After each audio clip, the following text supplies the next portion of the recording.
இருந்தார். அவரின் பெயர் ராமசாமி. அவரின் வயது 97. திருவண்ணாமலை மாவட்டம் வந்தவாசி வட்டம் கீழ் கொடுங்காலூரை சேர்ந்தவர் அவர். அவருடைய கதையைத்தான் நாம் இப்போது பார்க்க போகிறோம். ராமசாமி 1927 பிறந்தார். அவரின் தந்தையின் பெயர் சுவாமிநாத ஆச்சாரி.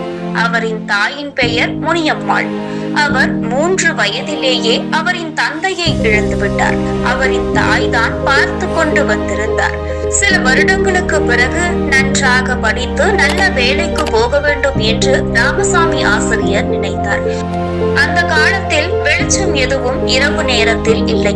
அப்பொழுது அவர் விளக்கை வைத்துக் கொண்டு படித்தார். ஒரு 10 வருடங்களுக்கு பிறகு அதியனூர் என்ற ஊரில் ஆசிரியராக இருந்தார். அவருக்கு அவரின் தாய் கல்யாணம் சிறப்பாக முடித்து வைத்தார். அவர் ஆசிரியராக கடுமையாக உழைத்தார். பிறகு LIC ஏஜென்ட் சினிமா கோட்டைக்கு டிக்கெட் கொடுப்பது போன்ற நிறைய வேலைகள் செய்து கொண்டு கடுமையாக உழைத்து வந்திருந்தார். நடுவில் அவரின் தாயையும் இழந்தார். பிறகு அவர் கீழ் கொடுங்காலூரில் இருந்து அதியனூர் வரைக்கும் சைக்கிளில் சென்றார்.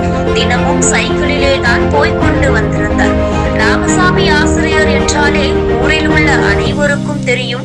அவர் ஊரில் ராமசாமி நல்லவர், நன்றாக உழைப்பவர் என்று பெயர் வாங்கினார். சில மாதங்களுக்கு பிறகு அவரின் மனைவிக்கு பெண் குழந்தை பிறந்தது. பெண் குழந்தையின் பெயர் சாந்தா. 5 வருடங்களுக்கு பிறகு மொத்தமாக 7 குழந்தைகள் பிறந்தது. கடைசி குழந்தையான ஆண் குழந்தையின் பெயர் சீனிவாசன். ஒரு 30 வருடங்களுக்கு பிறகு அனைவருக்கும் கல்யாணம் ஆகிவிட்டு திருவண்ணாமலை, சென்னை, வேலூர் போன்ற ஊரில் செட்டில் ஆகிவிட்டார்கள். கடைசி பிள்ளை சீனிவாசன் மற்றும் அவரின் அப்பாவை பார்த்து கொண்டு வந்திருந்தார். சீனிவாசன் மனைவியின் பெயர் துளசி. 2020 துளசிக்கு முதல் குழந்தை பிறந்தது. முதல் ஆண் குழந்தையின் பெயர் பரத் ரோஷன். 2010 உண்ணாமலை ராமசாமியின் மனைவி உயிரிழந்தார். பிறகு ராமசாமி 2011 மருமகன் துளசிக்கு 2ஆம் ஆண் குழந்தை பிறந்தது. 2ஆம் ஆண் குழந்தையின் பெயர் சாய்வர்ஷன். போக போக ராமசாமிக்கு வயது ஆகிக் கொண்டே இருந்தது. அதனால் சீனிவாசன் துளசியும் தான் பார்த்து கொண்டு வந்திருந்தார்கள். 2019 ராமசாமியின் முதல் பேரன் பள்ளி, கல்லூரி 2ஆம் ஆண்டு படித்துக் கொண்டிருந்தார்.